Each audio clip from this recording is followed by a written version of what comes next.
like. Now you're pre-approved and you're going to be looking for your home and looking for a realtor. That's what I'm here to talk to you about. My name is Corissa Sutton.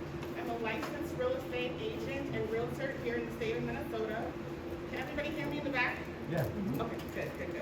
I serve the Twin Cities and St. Paul area. I am one of the top producing agents in my office. Last year I did 2.4 mil. Hope to do double that this year. All right. I am also the former Minneapolis NAACP housing chair, which means that I have done work from homelessness to home ownership. I've done policy work. I've done research and discrimination. So I do housing across the board. I am also a single mom of 4. Kieran's in the back on the camera. And I do work in the single mom community as well. Okay, I do self-empowerment. So you guys being here on a Saturday when it's rainy and cold, give yourself a cup. Seriously, you could be in the bed right now. Yeah.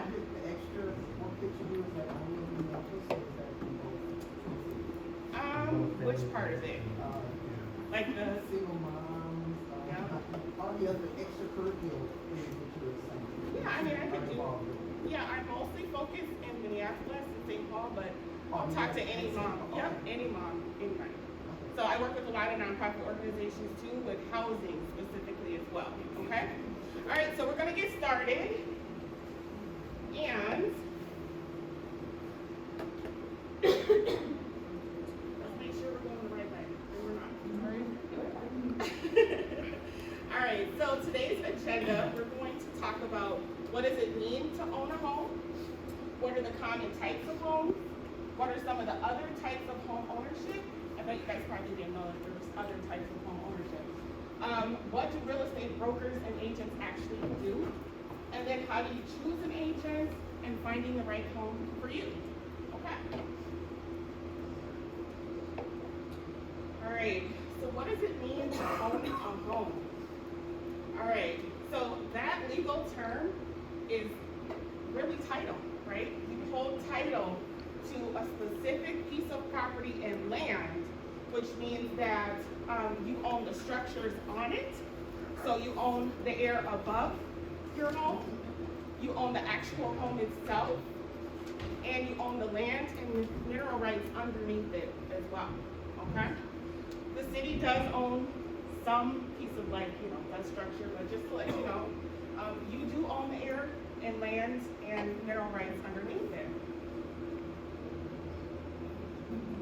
All right. So when you own property, what do you generally do with it? So you can use and live on the property. You can improve the property. So if you want to go out and knock out that garage in the back, you can definitely do that on your property. You can rent it or sell it. And you can pass it for generational wealth, right? Is that what some of you guys are looking to do here? Create some generational wealth? Yeah. All right. So some common types of homes. I get this question a lot as a realtor. Corissa, what do you think is better? Should I live in a townhouse or should I live in a single family house? And I always tell people it's lifestyle, right? Your lifestyle choices. Do you want to be attached to someone? Do you want to be sharing walls with somebody? Or do you want to own the actual structure yourself and take care of all the maintenance yourself? Because those are pretty much the main differences.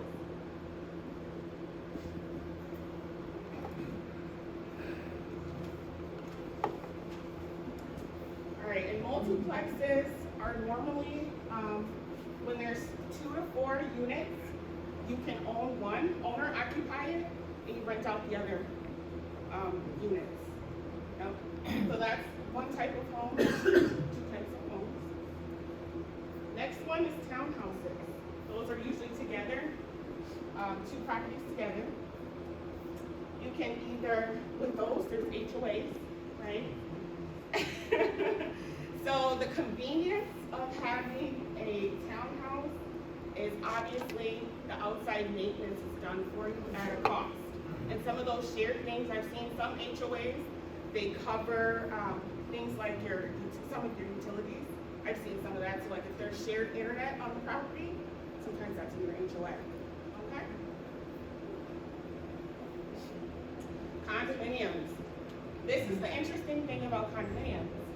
Ownership, you only own that unit. You don't own land rights, air rights, nothing but your little space, okay? There's HOAs on those as well. All right, so we kind of touched on this a little bit. HOAs maintain and improve the value of the home, usually on the outside of it. So anything outside of your unit, HOAs are covering. They have rules that are a lot like having a manager still, right? That's the big thing. These CCRs, they're actually called covenants, conditions, and restrictions. You will have a 7 to 10 day period when you're under contract on a house to actually go through those documents, okay? These are documents that says you can't have a dog, or no loud music at 2 o'clock or 10 o'clock. Or you wake up in the morning and you want to blast that music, and they're like, no, not when you're 10. Would that also include like the covenant to, I have that brick wall and make it, something, just a bit, I would have to go through the HOA to get permission to do it, correct? If they allow it to. Well, I mean- So anything in the unit you can do, anything outside of the unit, you're gonna have to get permission. So even if you own a piece of land that you go outside and you have a patio space and you wanna like dig up a garden around, you're gonna need to ask your HOA. That's okay. So who wants a HOA? No? No?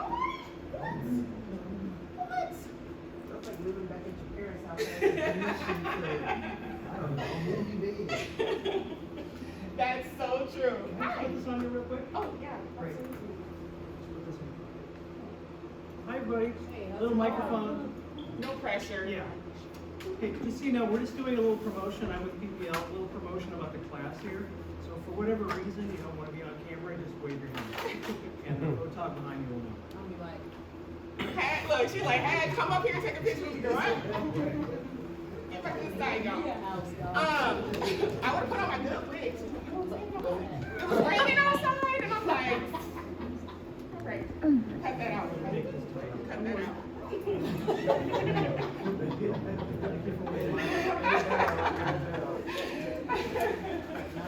All right, guys, so we're gonna go ahead and finish. So association fees, those are monthly fees, right? They can range. If you have a pool, if you have a workout room, simple things as outside maintenance of the building itself, those are your association fees. Assessments are a little bit different, all right? So an assessment is a one-time charge or multiple charge. It could be actually multiple, they can do it that way too. If they are going to add something that's publicly for everyone, so a speed bump outside in the front costs maybe $10,000 or something like that, that's a charge that they'll have extra, yep. And you have time during your statutory requirement time, that 7 to 10 days that we talked about, to review that. So make sure, if anyone, I know nobody said they don't want one, but if you ever go under contract and you end up in an HOA, double check to see if there's an assessment. I see you shaking your head. I work for a property management company and we manage the HOAs for townhomes and condominiums, so. Okay. And I hear about people that have like, so, yeah. Yeah, I mean. Always ask, because otherwise, it's your responsibility. Once you buy the home, it's yours. Even if the damage happened when somebody else is living there, it doesn't matter. Yeah, the other thing too, which you brought up, which is a good point, it made me think, sometimes the sellers don't pay their HOAs or assessments. Is that something that's gonna be rolled over to the new buyer? Okay? So you wanna double check that too. All right. So we kind of talked about this. This is the, the HOA rules that I asked you guys to kind of make sure you go over that. Take your 7 to 10 days to review those documents. If you're ever going to do an HOA, You'll be surprised what's in those documents, when your meetings are, find out all that, how much money they have in reserves, anything like that you'll wanna do, okay? HOA still? Alright, so obviously we were talking about older homes. These are some of the good things and some of the bad things about purchasing a new build, right? They do come with a warranty. What I will say is with an older home, you can get a warranty too. It's just not a builder's warranty. The homes are more efficient. They may be customizable. Keep in mind, not all builders, if they've already have the unit prepared, not all builders are gonna let you come in and change that. So keep in mind. The timelines can be slow. I have a client, you're scheduled to close at a certain time, but because of our snow in Minnesota, the concrete didn't get laid in, so now they're behind on their closing. So, Now, would that increase, would that make the new buyer have to pay more for something else because of the time, or the nature of time, cause it to take longer? not necessarily, we just have to wait, right? We just have to wait, depends on what it is too. In our case, my client didn't have to pay more, but she's in her place a lot longer. Right? So the things that happen in your personal life, you think you're closing this month, oh, there's a huge, snow. Okay, but if she was supposed to close, let's say June first, and then, like you said, the concrete being reported, and she came over into July first, would she still have to pay a mortgage for June? Or would it start to July? No, so, yep, so the contract gets extended, Okay. okay? So that, we can talk about that too. Yeah. Okay. The contract gets, extended on that. Upgrades are really tempting. Did anybody go parading of homes at all? You guys got a parade of homes. I swear, I love it. I love it. All right, so what are some other types of home ownership? So I'm gonna show you guys a video, and then we're gonna kind of talk through this.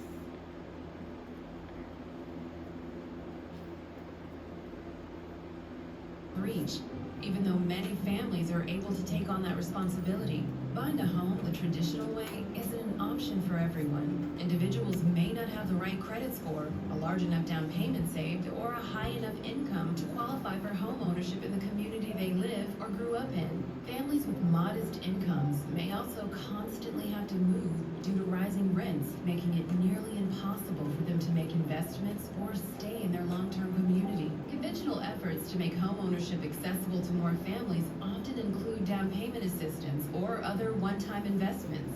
But once a family sells their house and moves away, the wealth may go with them instead of staying in the community. Fortunately, there's an option that makes housing affordable for more families and keeps that housing available in the community for future generations. Shared equity home ownership and limited equity housing cooperative or co-op models provide paths to home ownership for families who would otherwise be able to own a home. This can be done through a housing or community land trust, where the land is owned by a nonprofit and the home is owned by the family. This can also be done by including a restriction in the deed of a home at sale that requires it to be sold to a family of similar means at a more affordable price when the family is ready to move. In both of these approaches, in exchange for being able to purchase a more affordable home, the family agrees to limiting their proceeds when selling the house to ensure another family can benefit from that affordability in the future. Another way to make housing affordable for multiple families is through limited equity housing cooperatives, or co-ops, which allow multiple families to purchase shares in the co-op in return for stable housing. These co-ops range in type from manufactured housing parks called resident-owned communities, or ROCs, to multifamily buildings. And because resources are pooled together, housing payments stay reasonable over time, which allows families to build wealth and leads to stronger, more vibrant, and more inclusive communities. Through shared equity housing, the community is able to keep housing affordable to prevent longtime residents from being displaced. Residents can own a piece of their neighborhood and have a say in the future of their community, helping it become more stable and inclusive. And it's a good investment investment because the public dollars can stretch further to help multiple families over generations. To learn more about shared equity home ownership and cooperative housing, visit www.neighborworks.org/shared equity housing. For many, Okay, so before we go into Habitat for Humanity, NeighborWorks is also a great nonprofit organization. I know they talked about it from the land trust perspective, but they're a great organization that has down payment assistance. What's the name of it? NeighborWorks. So they have lots of down payment assistance. Did you guys kind of understand those different types of ownership with that last video? So if you were to choose, let's say, a deed, one of the deed ones, what that essentially means is that nonprofit organization owns your property, right? You'll buy the house, but they own the land underneath it. They'll lease that back to you so that they can keep the home basically affordable for the neighborhood, okay? So just keep in mind those kind of ownerships, that's what that means. And it's a lot like having, they have rules too. So it's a lot like having an HOA as well, because they're gonna have rules as well if you choose that type. All right, so Habitat for Humanity, they keep their prices down because with Habitat for Humanity, there's a lot of sweat equity, right? It's a nonprofit organization, there's sweat equity that happens with that. So you'll have to come in and do a set number of hours, and then that goes towards your purchase, okay?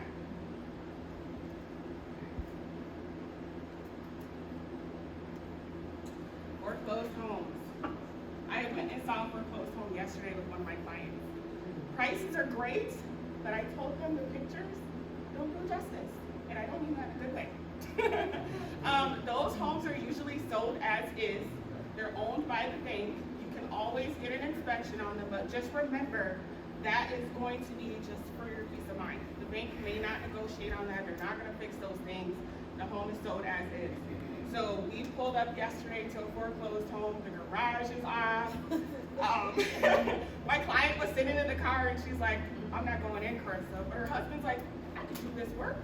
I could do it. It's not going to be hard. So yeah, needless to say, we kept going. But just to give you a little feeling for that.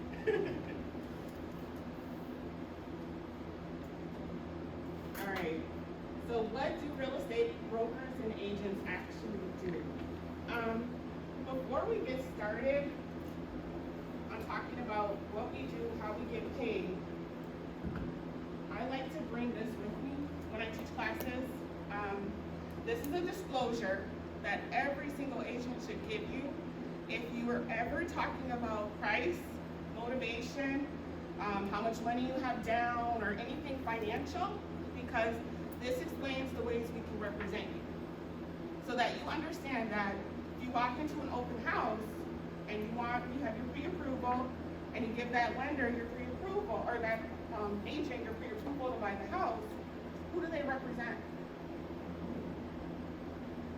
She said they represent the buyer. Who else thinks that? I love it. I love it, I love it, I love it. Anybody else thinks, can you do that? You can do it. But who do they represent? He said the bank. Right, they represent the seller. So the best interest, yeah, you walk in an open house, you can absolutely come and buy that house, but whose best interest is that agent gonna work in? So price, motivation, closing dates, all of those things, right? They're gonna be saying to their seller, let's work this buyer, what's the best deal for you, right? So that's the importance of having a buyer's agent representing you. So anytime you're working with a real estate agent, agency is not, it's not a contract, it's just a disclosure. There was a lot of bad agents in the back, so this is me taking off my hat. As a Minneapolis NAACP housing chair, I can tell you, there, back in the day, this is where the bad agents came in. They were not disclosing how they represent our consumers. Okay? So I'll send this around. It also talks about something called fiduciary responsibilities. Once you're under contract, everything in real estate is in writing, okay? So if you talk to an agent, they don't represent you. Until it's in writing, they don't represent you, okay? Does everybody know that? Okay. Well, I like to make sure everybody knows ahead of time, all right? All right, so real estate agents, we all have a license. We can buy and sell properties, but it's a little bit different than being a realtor, all right? A realtor means that we are a part of the National Association of Realtors, which holds us to a higher standard of ethics, okay? Brokers, they have more education than a realtor or a real estate agent, and they're also responsible for whatever their agents do in the office. They're responsible for the listings in the office, okay? Any questions about that? No? Okay. Question. Yeah. Is there something such as a real list? Is that totally wrong? Realist? Realist? I know, I you thought know. somebody's signature was. I know, they're part of a certain organization too. Realists, there are, yes. Those are all the little organizations that realtors have, real estate agents have. There's multiple, like the Rev, they're sponsoring this class today. They're an organization. So those are like a little organization. All right. All right, so this is what we can actually do for you. So as a buyer's agent, we can help you find a home that meets your needs and your price range. We can give you information about the neighborhood. We do that by doing a CMA, which tells you the recent solds in the area, the recent on homes that are on market right now, anything pending. We can do that, and we can help you fill out a purchase agreement. And of course, we negotiate on your behalf.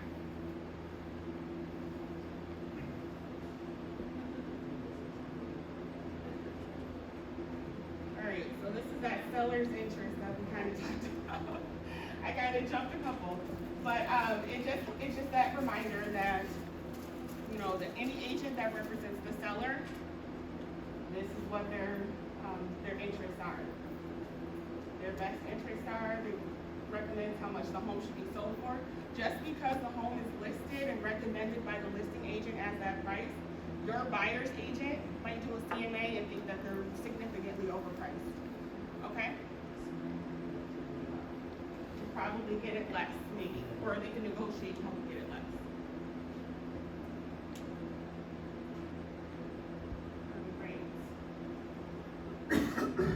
So dual agency. Dual agency means you walk into my open house, like that same scenario today, you walk into my open house, I represent the seller, but you're like, hi, I wanna buy the house, I'm pre-approved, can you represent me as well?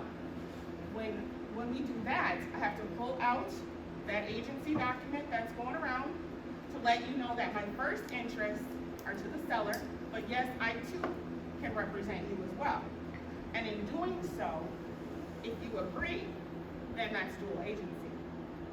The other thing is, dual agency could be, is you're licensed at ABC Realty, you're licensed at ABC Realty, you're the buyer's agent, and you're the selling agent. Say ABC Realty has the listing, you bring the buyer in, that's dual agency as well. So if I'm your buyer's agent and my company or my brokerage has a listing, you have to agree to dual agency for me to show you that property, okay? Does the seller's interest always come first in that scenario?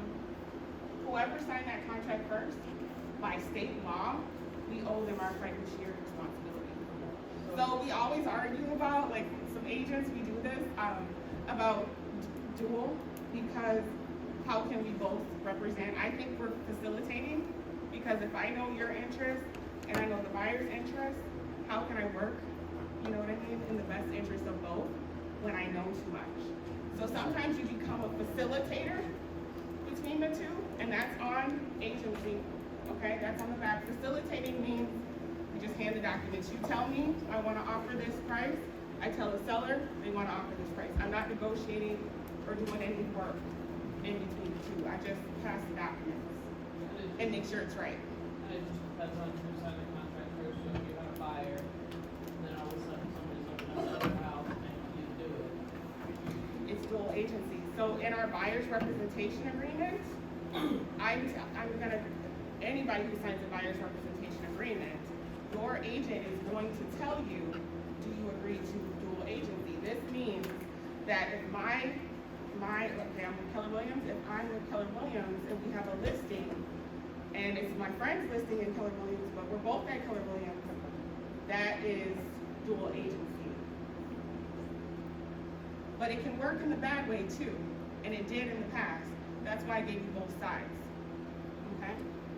So you can protect yourself and be knowledgeable. All right, how do you choose a real estate agent?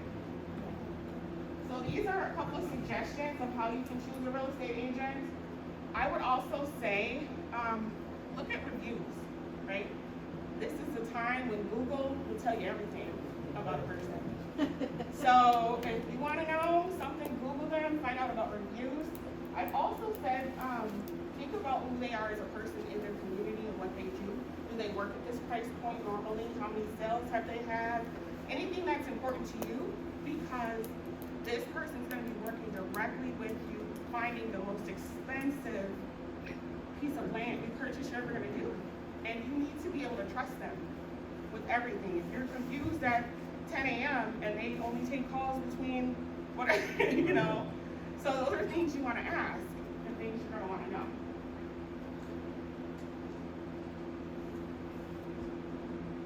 All right, and these are some of the questions you can ask, and I gave you a couple that I thought would have been great for me to, when I was on that side, it would have been great for me to know.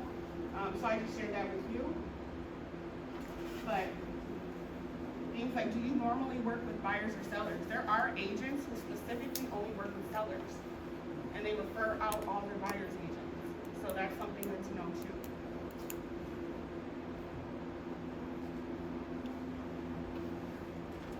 All right, so there's generally two ways we can go under contract. Remember when I talked about everything is in writing in real estate?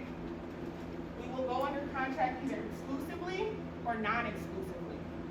Non-exclusively, we usually go under contract with investors, okay? Investors usually want the best deal. They don't want to sign with any agent. They want whatever agent has the best deal to bring that to them. You guys will likely do exclusive right to represent, okay? An exclusive right to represent means that they will work specifically for you in your best interest. Their fiduciary responsibilities are to you. Okay? Any questions on that? You can cancel an agreement in writing. So if you're with an agent and you're not happy with their performance, it's not a marriage. You can just, but do it in writing, okay? Keep in mind that everything's in writing. All right?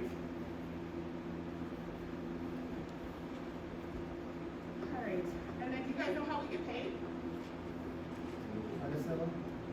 Ooh, I heard somebody say it. Who said it? Ooh, yes, commission. From the seller though, right? So if we negotiate 5 to 6% of the price, and that's on the listing side. So the listing agent is negotiating the salary for both the buyer's agent and themselves. They agree in the multiple listing service, which is the MLS, to pay your buyer's agent. So it's pretty much free for you guys, right? So make sure you get represented, okay? So what happens in your buyer's representation agreement, line 38 through 41, that line your agent will say, you're giving me permission to negotiate my salary from the seller, okay? So if they don't explain that through, I'm letting you know. All right? Any other questions on that? You may still have other fees with that brokerage as well. So keep that in mind.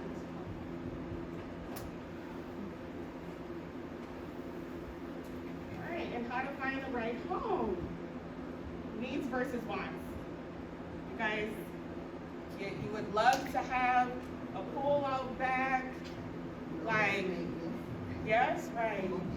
I know, but I mean, I'm just saying, like, once we get HGTV, like, we're out here shopping, we want it all, don't we? I want. The difference between reality and TV. I love it. I wish all buyers thought that way. I love watching HGTV. I love it. Yeah, so thinking about, so with this, you're really gonna just want to think about your price range, where you're at, what that buys you in that neighborhood, okay, or in that area. So that's a big thing to keep in mind, okay? Wants versus needs. You can always buy a property. There's a lot of renovation loans out here. There's a lot of grant programs as well. I can give you some info, Minnesota Housing. They have a lot of programs where you can buy fixer-uppers and you can have money tied into your loan to be able to take care of that. Okay, so you can buy a fixer-upper. You might not be able to have everything you want right away, but you can build it, right, and make it your own. All right, so then, this is ways to find a home. Who's on Zillow? Oh my gosh, you guys. I'm glad you were honest. I'm glad you were honest. Like, come on. They're like, Zillow! Okay, yes, look online, Zillow. Once you get signed with a real estate agent, they can sign you up for the MLS and they can put in your criteria and it will automatically send you homes on the market, which will be way more accurate than Zillow.